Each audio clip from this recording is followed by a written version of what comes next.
Ashama harka fuunee ilmaan Oromoo akkam nagaa keessanii nageenyi koo bakka jirtanitti sinaa bakka bu'achaa har'a oduu baay'ee gammachiisaa isinii qaba. Oduu gammachiisa baay'ee kan hunda keessan gammachiisuu fi kan har'aas gammachiisedha. Hedduu nama gammachiisaa maaliif guyyaa tokko guyyaan hundi nagaa guyyaan tokko badiidha akkuma dhasan guyyaan hundi nagaa san keessatti milkiin ati milkooftu milkii akkamiiti? Siniif galee ilmi namaa kun osoo hin beekamin wanti gaariin isa mudata waan baay'ee nama gammachiisu anaa miti isinii miti Oromoo gammachiisa oduun kun. Innis maal inni akkuma amma dura ofin galateeffachuu barbaada duraan dursee maaliif gorsoota nama gorsu keessatti akka badiin isin hin rangeenye maatii keessan akka gargaartan wantoota akkanaa kanarraa isin gorsa kana keessaa isinitti munu garaana nyaatee jira baay'ee maaliif baay'ee gammachuudha wanti kun isinis guyyaa tokko isin mudatuun hin oolu waan ta'eef hundumaafuu isinitti himaa oduun gammachiisan aanarraa isiniif qabu maalinni dubreen tokko akkuma keetii akkuma kiyyaa maatii rakkataa keessaa baatee jireenya ofii fooyyessuudhaaf biyya ormaa teettee jireenya ofii keessatti manuma daawwakkuma naafsii dalaydee harmee ishee rakkattee waan turteef maallaqa ergiteef. Harmee ishee rakkattee waan turteef ji'a tokko dura waan akkasiiti maallaqa ergiteef akkanaa himtetti. Maallaqa yeroo ergituuf harmee ishees deemtee mana baankitii maallaqa fudhatte. Maallaqa kana kan ergite ji'oota muraasa dura. Maallaqa ishee fudhattee gama mana ofiitti deebite. Innis godina Arsii aanaa Roobeeti.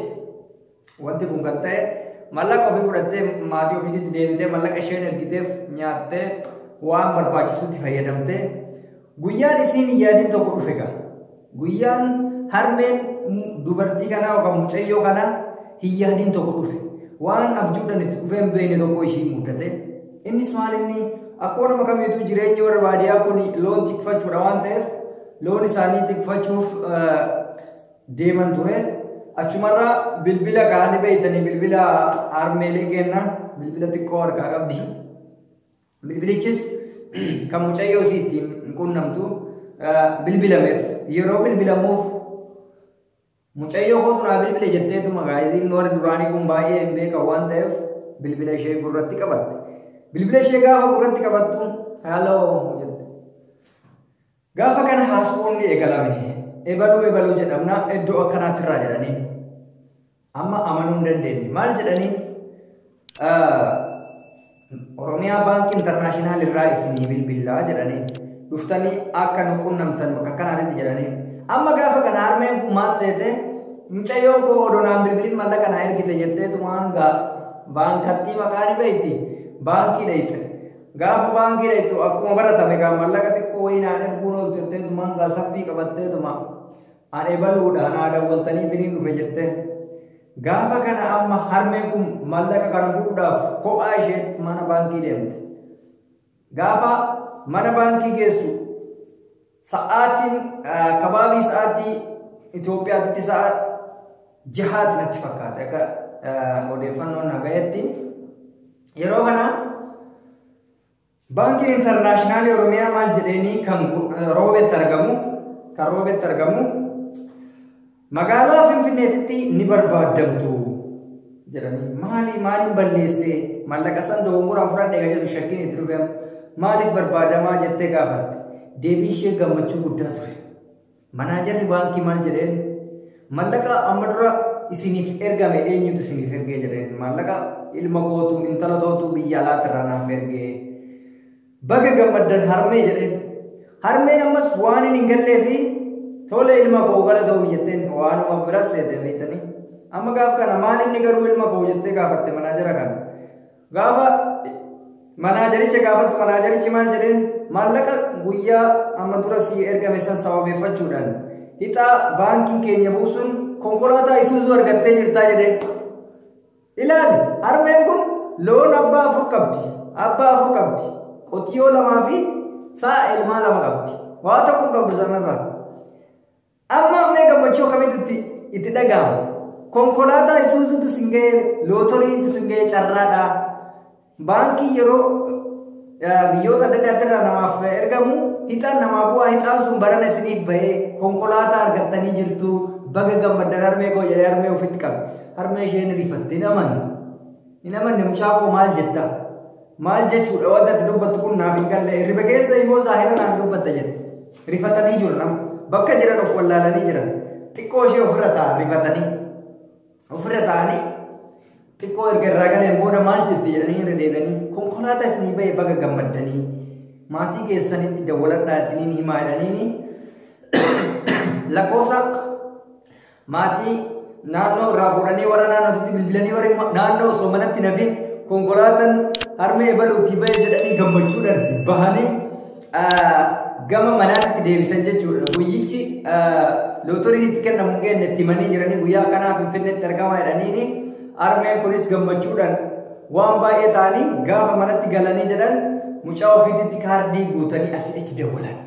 Laafika amma sababni makiinaa kana kan biteef intala jechuu hin danda'amu. Carraan baankii hamuuf malee mucayyoo ishee santu mucattii ishee santu biteef ni konkolaataa kana jechuu hin danda'amu. Amma gaafa kana mallaqa guuttattee bilbilti ka harmeen kun mucayyoo ofiiti. Mucayyoon gaafa si bilbilitti bilbilamu rifattee jirti. Hirrifatti. Maaltu waatu du'e waatu dhukkube harmee bokkame daaretti naa bilbila gajedhu bilbila kaasuu hin dandeenye. Ofin tasgabbeesse jette. Yaa Rabbi waan gaarii na dhageechisi. Yookaan harmee kootu miidhame kanaan jenne yookaan waan biraatu miidhame kan jenne sodaa guddaa keessa bilbila kaasuu dhiiste. Bilbila kaafu. Madaamii isheetiin kaardii naa guutatteeni osoo sodaattu kaardii guuttattee harmee ishee dhiistee nama biraatti bilbilte. Harmee ishee dhiistee nama biraatti bilbilte. Gaafa nama biraatti bilbiltus illee oduu gammachiisaa dhageette. Harmeen kee makiinaa argatanii jiru birrii ati dhiyoo kana itti teessaniin baankiin makiinaa shallame. Rifattee sillee laal yeroo kana akkuma deemtutti lafa dhooftee silkii sana jechuu badhiisa. Namichi heeloo jechaa dhaqee silkii sana cufee jette. Kaardii lammatan guuttadhee jette namanne. Harmee isheetti dawwaltu. Gaafa harmee isheetti dawwaltu harmee ishee eebbumaan itti eegalte ilma koo taakkanaa ta'e tamaalii ta'e injiraa miree eebbaa harmee itti guurte walitti boo'ichi eegalte. Harmeen itti boossii kun itti boossii gammachuu guddaatu ture. Sana booda guyyaan ga'e. Guyyaan gaafa ga'u Finfinnee irratti bakka televizyiiniin jirutti televizyiin OBS wantoonni adda addaa jiranitti harmeen qulfii konkolaataa harka lamaan kennameef. Konkolaataa ishee shufeeratti fidattee dhuftee harra irraa gara konkolaataatti jetteeni jireenyi ishii dukkana keessaa ifatti sababa intaloo ishee biyya Arabaa jirtu. Intalli ishees makiinaa argadhe jettee fiigee hin galle galata ofii waan hin dagatiniif yeroo koo fixadhee gala jetteeni harmee ishee amma haadha makiinati haadha qabeenyati investara mana ciistee shufeeran makiinaa eessa ga'e mallaqa meeqa dalage bu'aa maaliiti kun bu'aa gargaarsa harmee keenyaati. Wallaahi wabillaahi jechuun dhugaadha seenaa dhugaati kun. Yoo reedii soba jettan OBS jala deematin ilaala. TV OBS jala chaanaala isaanii jala deematin ilaala. Seenaa isaaniitu dubbatanii turan guyyaa akkamii akka ergiteef biyya Arabaatirraa mallayni akka ergameef hin himan jechuudha. Sinii galee kun bu'aa maaliitti? Sammuu kee keessatti waan gaarii yoo yaadde harmee kee yoo gargaarte rakkattuu kee yoo gargaarte Rabbiin kuffisee sin kuffisu jechuudha. Gammachuun harmee ishee sun gammachuu ishiiti. Konkolaataan sun gaafa haati irraa duuti kan ishii ta'a. Harmee isiitti osoo hin taane jireenya ofiitti dabarsitee mucattiin tun maaliif? Waan kana itti yaaddee miti ka goote.